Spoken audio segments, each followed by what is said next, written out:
Hey guys, it is Tristan with Nerdette's NewsStand, and I got a comment the other day about 60 Minutes Australia doing a hack piece on Johnny Depp.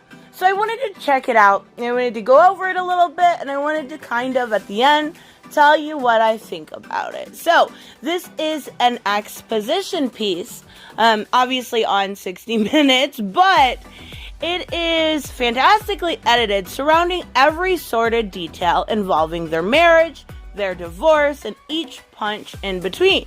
Most know their doomed relationship started on the Rum Diaries, and yet it ends as it began, right? With the whole world watching. But cutting into the brass tacks of what this is about and what it all comes back to is that word wife beater.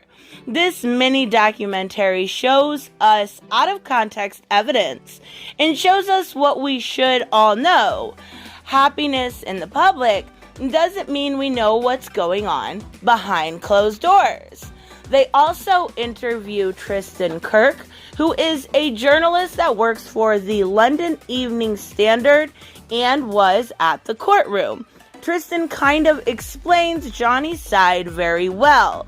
She looked at Johnny, Amber looked at Johnny as an insurance policy, as she drafted her post-Me Too victim narrative. They also showcase what an absolute dysfunctional relationship it was, with no trust because of their habit of recording each other. In most domestic violence cases, it is more he said, she said, but their relationship was so tumultuous. Both sides had evidence of abuse, which now has to be determined at this point to prove if it is true, evidence, or if it is fraudulent. Not only has this case now seen the High Court, but it's also entered into the court of public opinion. Many, like myself, never believed Amber's side. Her accusations back in 2016 were just as ridiculous as they are now. But for a normal person reading the headline, they initially questioned whether or not Johnny was capable of doing something like that. And until those audio tapes were released about a year ago, most, kind of took Amber's sides, and that really brought out Amber's true colors. So we see both PR teams go to work, right? Amber's team smearing Johnny and his drug use and substance abuse, releasing, ice cream-filled photos and a man sleeping on the floor, and then Johnny's team going after not only her narcissism, but her infidelity, publishing photos of her with Elon, Franco, more. There's plenty of accusations to go around.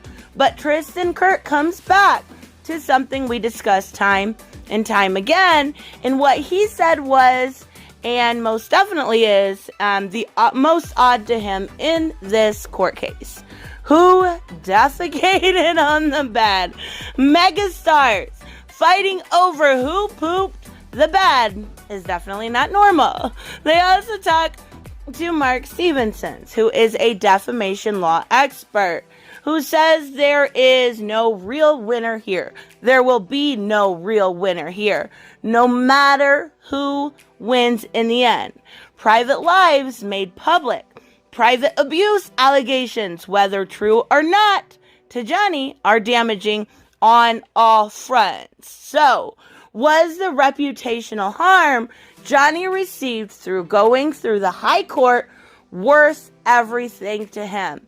Even if he gets vindication and wins this battle, will the long-term PR war be worth it?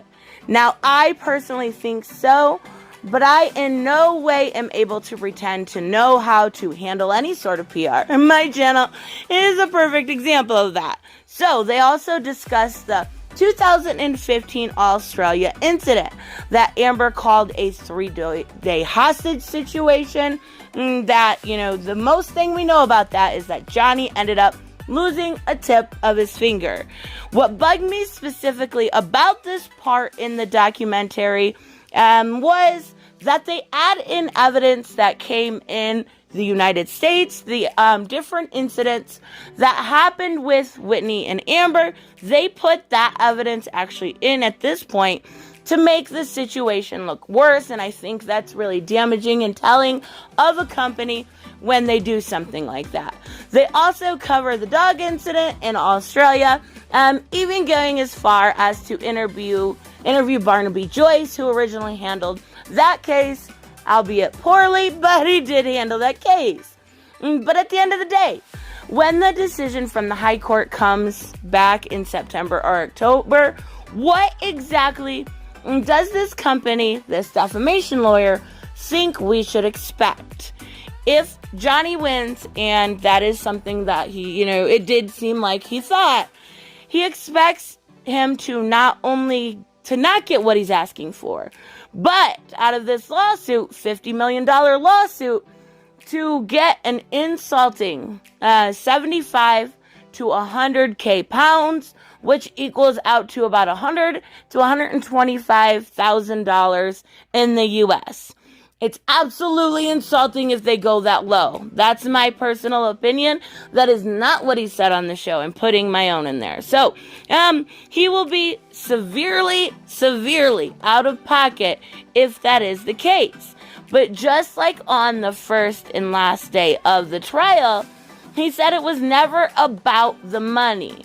The whole entirety of this situation, rightfully so, has always and always will be about vindication. So I was actually quite surprised. Media is supposed to be unbiased, right? You're supposed to make up your own mind from what you consume.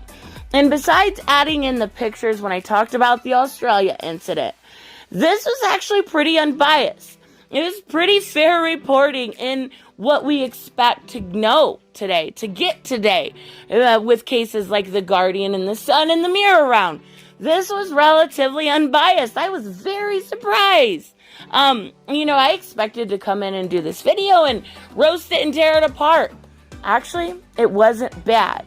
I will put it in the link in the description, but what they covered, the people they talked to, specifically Tristan Kirk, and it's weird saying my own name out loud, and then Mark Stevenson, did a good job of not showing their hand. They did a good job of giving you the facts without giving you which way they leaned, which I've always been clear. I have a bias in this. I want justice for Johnny Depp. I think most people should, simply because I don't think domestic abuse needs to be trivialized. And that, at the end of the day, is really, really what's important in this case. So, definitely worth checking out. Of course, you're going to make up your own opinion. Of course, you're going to make up your own mind and have your own biases. But this was actually really well done. I was surprised. So let me know, of course, what you guys think about this. No berating people, no yelling at people, just a decent little mini exposition piece. So I will see you guys in the next one. Bye-bye. Hey guys, I want to give a huge shout out to my Patreon and subscribe stars. You guys literally make this channel possible. Huge thank you to Cage the Mick, Robert Mick Twiz, Black Knight Fool, Brucey, Chris Z, David L, David Rafford, Jeffrey Allen Carnes, Mighty Balls, Mike Buckner, Maizen Barbosa, Ruskart, Ryan Decker, Robert Hoffman, and Doc Holliday. You guys are absolutely amazing, and thank you so much for all your support. Don't forget on the way out to like as always if you enjoy the content and hit subscribe. And I will see you in the next one. Bye-bye.